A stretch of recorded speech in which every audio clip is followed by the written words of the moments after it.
नमस्कार मित्रांनो, लाईव्ह मार्केटमध्ये कशा पद्धतीनं चार्ट ॲनालिसिस केला जातो हा मी तुम्हाला शिकवणार आहे आणि तुम्ही ते स्क्रीनवरती व्यवस्थित बघायचं आहे. कॅटचा आपल्याला चार्ट रीड करायचा आहे आणि त्या पद्धतीनं तुम्ही सगळ्या पेअर्समध्ये तशाच पद्धतीनं चार्ट ॲनालिसिस करायचा आहे. नक्की तुम्ही प्रॉफिटेबल ट्रेडर बनू शकताय, हा माझा कॉन्फिडन्स आहे. आणि तुम्हाला काही शंका असतील तर खाली नंबर दिलेल्या व्हॉट्सअप नंबरवरती नक्की मला मेसेज करा, त्याचा आन्सर मी 100% देणार.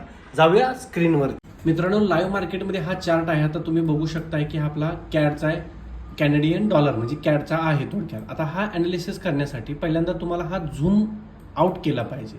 त्याच्यानंतर बघू शकताय की हा कशा पद्धतीने पडला. आता त्याच्यानंतर सगळ्यात महत्त्वाची गोष्ट आहे की त्याला मी एक ट्रेड लाईन आणि सपोर्ट लाईन ड्रॉ केलेली आहे. आता यामध्ये तुम्हाला डीपमध्ये स्टडी करायचं आहे. पहिली गोष्ट त्याचं ॲनालिसिस, त्याच्यानंतर टॉप, एक बॉटम, परत टॉप, परत बॉटम, परत एक टॉप, परत बॉटम, परत ब्रेकआउट.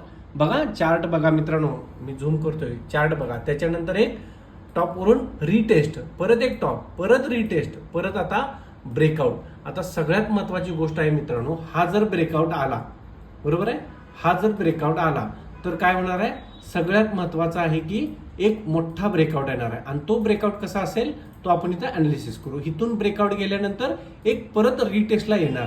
रिटेस्टला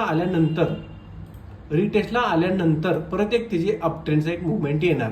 म्हणजे साधारणतः कमीत कमी 300 पिप्सच्या आसपास, आपल्या 400 पिप्सच्या आसपास आपल्याला इथं एक ट्रेंड मिळू शकतो. आणि अशा पद्धतीनं तुम्हाला एक स्टडी करायचा आहे. मग तो कोणताही चार्ट असू दे, गोल्डचा चार्ट असू दे किंवा त्यामध्ये तुम्हाला दुसरा युरोचा चार्ट असू दे किंवा BTCचा चार्ट असू दे, ह्या पद्धतीनं तुम्ही जर ॲनालिसिस केलं तर नक्की एक सक्सेसफुल ट्रेडर बनू शकताय. आणि तुम्हाला जर काही टिप्स पाहिजे असतील तर चॅनेलला लाईक करा, सबस्क्राईब करा आणि व्हिडिओला शेअर करा. थँक्यू.